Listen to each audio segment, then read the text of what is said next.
A'udzubillahi minasyaitonirrajim. Bismillahirrahmanirrahim. Assalamualaikum warahmatullahi wabarakatuh. Tentang sifat ruh. Allah yang Maha Suci dengan sengaja menciptakan ruh yang menjadi sumber kehidupan seluruh makhluknya dari dunia hingga akhirat. Dan pada hakikatnya seluruh ciptaannya tersebut hidup, karena tidaklah ia menciptakan suatu makhluk melainkan padanya ada ruh yang meliputinya, termasuk langit dan bumi beserta isi antara keduanya pun punya ruh. Allah yang hidup adalah zat pemberi hidup dan kehidupan pada seluruh makhluk, bangsa ruhaniyah yang diwujudkan pada alam semesta. Tidak ada yang hidup melainkan dengan sumber kehidupan, yaitu ruh. Adapun ruh sendiri berasal daripadanya dan menjadi nur hidupnya makhluk. Tetapi pertanyaannya, bagaimanakah sesungguhnya sifat ruh itu? Ruh adalah sesuatu yang lembut dan halus, meliputi seluruh keadaan makhluk, dan tidaklah ia bertempat pada suatu tempat yang sifatnya lokal dan mikro. Apabila ruh meliputi pada sesuatu yang mati, maka hiduplah sesuatu itu. Ruh tidak dapat diukur besar kecilnya dengan suatu wujud jasmaniah. Ruh tidak berjenis sebagaimana jenis jasmani manusia dan makhluk lainnya. Dan apabila ruh mensifati serta meliputi hati manusia, maka memancarlah himmah dan kestabilan serta kekuasaan dalam gerak langkah hidupnya.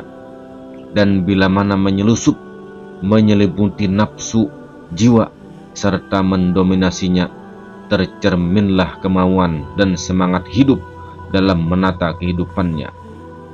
Jika ruh menguasai akal pikiran, maka akal pikiran akan menjurus kesempurnaan di dalam pandangan dan dapat menentukan suatu sikap atas dasar pertimbangan yang matang bagi perjalanan hidupnya. Begitulah adanya jika ruh singgah di telinga, maka mendengarlah ia. Manakala ruh berkelebat melalui mata, maka memandanglah ia bisa melihat. Dan ketika ruh bertamasya pada mulut, maka berhamburanlah kata-kata yang punya mulut, bisa berkata-kata, bisa bicara. Pun bila ruh menjalar pada tangan, maka bisa bergeraklah tangan kita, bisa meraba dan mengusap. Juga apabila ruh mengalir pada kaki kita, maka dapatlah kita melangkah tegap, berjalan ataupun gontai. Begitu pula bila ruh meliputi dan menguasai sel-sel yang bergerak ke seluruh peredaran darah, maka tampaklah gerak hidup jasmani. Ruh adalah golongan makhluk Allahu Rabbul Alamin yang dikekalkan kehidupannya. Adapun hidup serta kehidupan makhluk yang diliputi ruh selalu tumbuh dan berkembang. Allah yang Maha Kaya menamai kehidupan langit dan bumi beserta isi keduanya dengan isyarat nur, cahaya atau kehidupan, sebagaimana firman-Nya, Allahu nurus samawati wal ard. Allah pemberi cahaya hidup langit dan bumi. Quran Surah An-Nur ayat 35. Innallaha khalaqan ruhan nabi sallallahu alaihi wasallam min zatihi wa khuliqal alamu bi asrihi min nuri Muhammadin sallallahu alaihi wasallam. Al-Hadis, sesungguhnya Allah menciptakan ruh Nabi sallallahu alaihi wasallam daripada zatnya, lalu diciptakan alam sekaliannya dengan rahasianya daripada nur Muhammad sallallahu alaihi wasallam. Ruh termasuk makhluk ciptaannya yang gaib dan hidup meliputi dimensi alam jasmaniah, dan ruh memiliki sifat yang berlawanan dengan jasmani. Ruh adalah nurullah, tetapi ruh sebagai nurullah bukan berarti sebagaimana cahaya yang memancar dari matahari atau lampu. Nur dalam pengertian ayat dan hadis tersebut di atas bermakna hidup, yakni suatu makhluk yang hidup dihidupkan Allah yang maha hidup, dengan ruh ciptaannya. Allahul Hayy jualah yang menghidupkannya dengan memberikan ruh ciptaannya. Kalimat nur di dalam firman Allahul Azim sangat banyak, bahkan lebih dari 30 ayat yang menyebut tentang nur, sekaligus meliputi atau menjadi simbol berbagai hal seperti Muhammad Rasulullah, Al-Quran, agama Islam, malaikat, ilmu, serta hidayah atau petunjuk. Istilah hidup yang meliputi kehidupan seluruh makhluk juga dirumuskan dalam bahasa wahyu dengan istilah nur. Apabila ruh diibaratkan nur yang terang benderang, maka jasmani diibaratkan suatu tempat yang gelap gulita seperti ruangan, padahal tidaklah akan tampak terang suatu cahaya bila ia tidak bertempat pada yang gelap gulita. Begitu pula keadaan gelap pekatnya jasmani dikatakan gelap gulita bila tidak ada sesuatu yang meneranginya. Demikianlah pengertian ruh sebagai nur dalam istilah wahyunya, sifat ruh. Para ulama memiliki pandangan berbeda tentang bolehnya mengkaji tema seputar ruh. Ada yang berpendapat mengkaji ruh itu haram karena hanya Allah yang tahu. Ada pula yang berpendapat kajian tentang ruh itu makruh mendekati haram karena dalam Al-Quran tidak ada nas yang menjelaskan masalah ruh secara gamblang. Setiap pendapat tersebut memiliki dasar pemahaman yang berbeda terhadap firman Allah. Mereka bertanya kepadamu tentang ruh, katakanlah, ruh itu termasuk urusan Tuhanku, dan kalian hanya diberi sedikit pengetahuan. Quran Surah Al-Isra ayat 85. Mereka yang menolak kajian tentang ruh diantaranya berpandangan pernyataan Allah pada ayat tersebut menjelaskan bahwa ruh termasuk alam metafisika yang tidak dapat diketahui secara pasti. Ia bukan sesuatu yang bersifat indrawi yang dapat diketahui lebih jauh. Selain itu, ilmu manusia terbatas hanya pada pengetahuan tentang penciptaan. Inilah yang dimaksud dengan kalimat dalam ayat tersebut, dan kalian hanya diberi sedikit pengetahuan. Sementara itu mereka yang memperbolehkan mengkaji tentang ruh diantaranya berpandangan tidak ada kesepakatan para ulama yang menyatakan bahwa ruh yang ditanyakan dalam ayat itu adalah ruh nyawa manusia. Ada pendapat yang menyatakan bahwa yang dimaksud ruh dalam ayat tersebut adalah Al-Quran, Jibril, Isa atau ciptaan Allah yang gaib yang hanya diketahui oleh Allah Subhanahu wa Ta'ala. Bagaimanapun, yang lebih baik adalah tidak membahas masalah ruh terlalu dalam.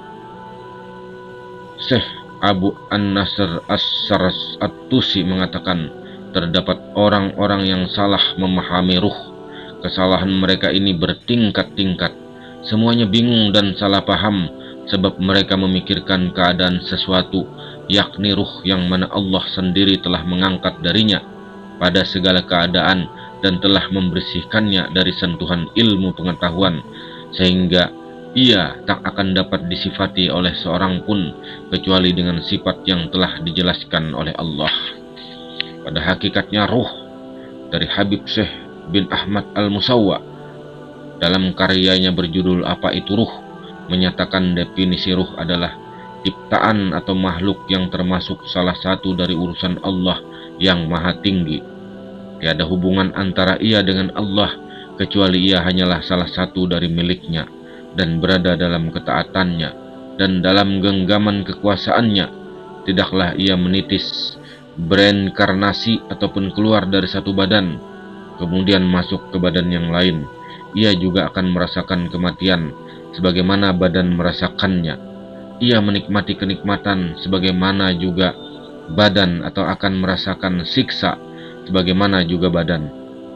Dia akan dibangkitkan pada badan yang ia telah keluar darinya, dan Allah menciptakan ruh Nabi Adam alaihissalam dari alam malakut, sedangkan badannya dari tanah. Sementara itu, sebagian besar filosofi muslim seperti Al-Farabi, Ibnu Sina, Al-Ghazali, dan sekelompok kaum sufi berpendapat jiwa terpisah dari materi, Ia bukan jasad atau benda.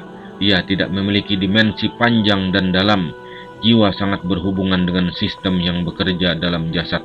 Dengan kata lain, jiwa menggerakkan jasad dari luar karena ia tidak menyatu dengan jasad. Jiwa adalah inti ruh murni yang dapat mempengaruhi jasad dari luar seperti magnet. Al-Ghazali dalam Ihya Ulumuddin menyebutkan kata-kata ruh, jiwa, akal, dan hati sejatinya merujuk pada sesuatu yang sama namun berbeda dalam ungkapan. Sesuatu ini jika ditinjau dari segi kehidupan jasad disebut ruh. Jika ditinjau dari segi syahwat, ia disebut jiwa. Jika ditinjau dari segi alat berpikir, ia disebut akal. Dan jika ditinjau dari segi ma'rifat pengetahuan, ia disebut hati atau qalbu. Dalam bahasa sehari-hari, ruh dan jiwa juga acap dipergunakan untuk menunjukkan sesuatu yang sama, seperti pada ucapan, ruhnya telah melayang atau jiwanya telah melayang. Dua kalimat tersebut bermakna sama, orang itu telah mati. Para ulama yang lainnya berpendapat ruh adalah benda ruhaniyah, cahaya langit yang intinya sangat lembut seperti sinar matahari. Ia tidak dapat berubah, tidak dapat terpisah-pisah, dan tidak dapat dikoyak. Jika proses penciptaan satu jasad telah sempurna dan telah siap, seperti dalam firman Allah, maka apabila aku telah menyempurnakan kejadiannya, benda-benda mulia ruh ilahi dari langit akan bersaksi di dalam tubuh seperti api yang membakar. Inilah yang dimaksudkan dalam firman Allah, aku meniupkan ruh ciptaanku ke dalamnya. Selama jasad dalam kondisi sehat, sempurna, dan siap menerima benda mulia tersebut, ia akan tetap hidup. Jika di dalam jasad ada unsur-unsur yang memberatkan, misalnya penyakit, unsur-unsur itu akan menghambat benda mulia ini, sehingga ia akan terpisah dari jasad. Saat itulah jasad menjadi mati. Beragam definisi ruh disebutkan para ulama. Intinya, manusia terdiri dari jasad dan ruh. Perbedaan pendapat para ulama seputar hakikat ruh bukan bagian dari inti akidah Islam. Masalah ini berada dalam ranah ijtihad para ulama. Kemudian, apakah ruh itu abadi atau fana? Allah menetapkan kematian atas segala sesuatu yang memiliki ruh dari makhluknya, penguasa maupun rakyat jelata, yang kaya ataupun yang miskin, yang mulia atau yang lemah, yang maksiat atau yang taat, dari seluruh penduduk alam semesta ini, dan kemudian mengadili mereka di akhirat. Dia menggenggam ruh sebagian manusia yang telah memakmurkan dunia dan menghiasinya dengan bangunan-bangunan. Kemudian manusia itu menempatinya, meski itu bukan tempat yang kekal bagi semua yang hidup. Dia juga menggenggam ruh manusia, sebagian lainnya yang bersungguh-sungguh untuk memperbaiki akhiratnya dan menjadikan dunia hanya sebagai batu loncatan untuk memperbanyak amal soleh mereka, sebagai perahu dalam mengarunginya. Ruh yang ini mendapat kebahagiaan dan kesenangan, sementara ruh yang lain mendapatkan kekecewaan, kecelakaan, dan kepayahan. Ruh yang ini bersenang-senang di kebun surga dan bernaung di lentera-lentera yang bergantung di arasi dalam kenikmatan yang menyenangkan. Sedang ruh yang lain terpenjara dan tersiksa di neraka jahim. Alangkah jauh perbedaan antara kedua ruh jasad dua jenis manusia tersebut. Setelah seseorang mati, ruh tetap ada hingga terjadi peniupan sangkakala yang pertama. Ulama sepakat akan hal itu. Selama masa itu, ruh merasakan nikmat atau azab di alam kubur. Adapun setelah ditiupnya sangkakala, terjadi perbedaan pendapat di antara para ulama. Sebagian ulama berpendapat ruh bersifat fana, akan sirna, dan akan mati saat peniupan sangkakala yang pertama. Dasarnya adalah firman Allah, setiap yang berjiwa akan merasakan kematian. Dan dalam ayat lainnya disebut semua yang ada akan binasa. Menurut pendapat terkuat, setelah peniupan sangkakala yang pertama, ruh akan tetap abadi. Hukum asal sesuatu yang abadi adalah selalu ada, sampai ada sesuatu yang mengubahnya. Pendapat tentang keabadian ruh ini disimpulkan dari ayat, dan ditiuplah sangkakala, maka matilah makhluk yang di langit dan di bumi, kecuali makhluk yang dikehendaki Allah. Kemudian sangkakala ditiup sekali lagi, tiba-tiba mereka berdiri menunggu keputusannya masing-masing. Menurut penjelasan ayat ini, ruh termasuk sesuatu yang dikecualikan.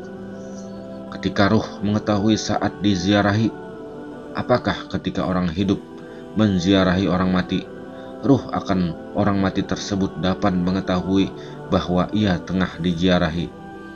Kata Habib Syekh menuliskan dalam bukunya bahwa jawabannya adalah ya. Bila ditanyakan apakah jasad mereka atau arwah mereka yang bertemu, ia menjawab, sungguh jauh sekali, jasad sudah hancur, yang bertemu hanyalah arwah mereka.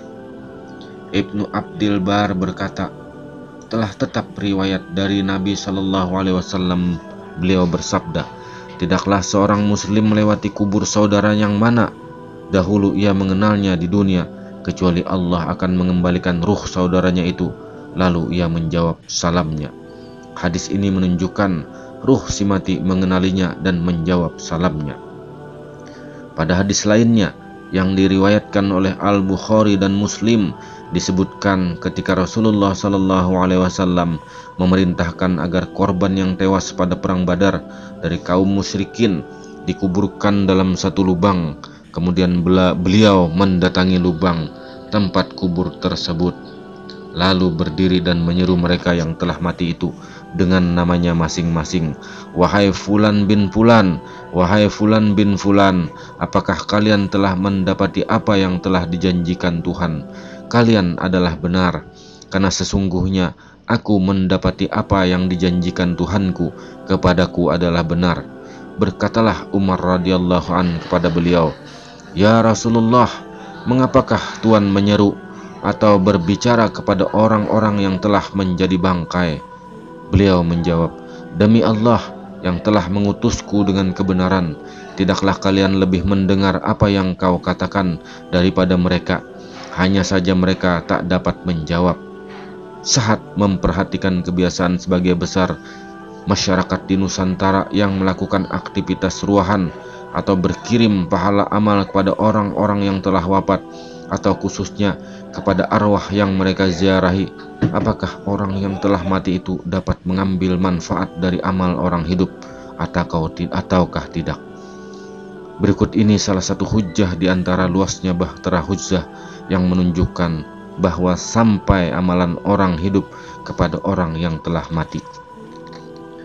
Diriwayatkan oleh Al-Bukhari dan Muslim dalam kitab sahih mereka dari Abdullah bin Abbas radhiyallahu an, ia berkata, telah datang seorang kepada Nabi Shallallahu Alaihi Wasallam.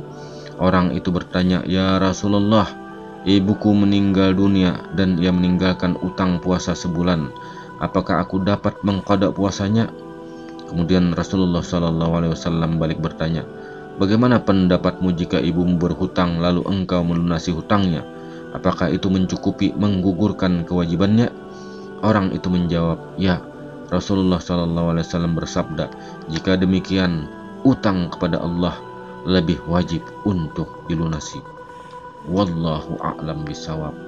Assalamualaikum warahmatullahi wabarakatuh.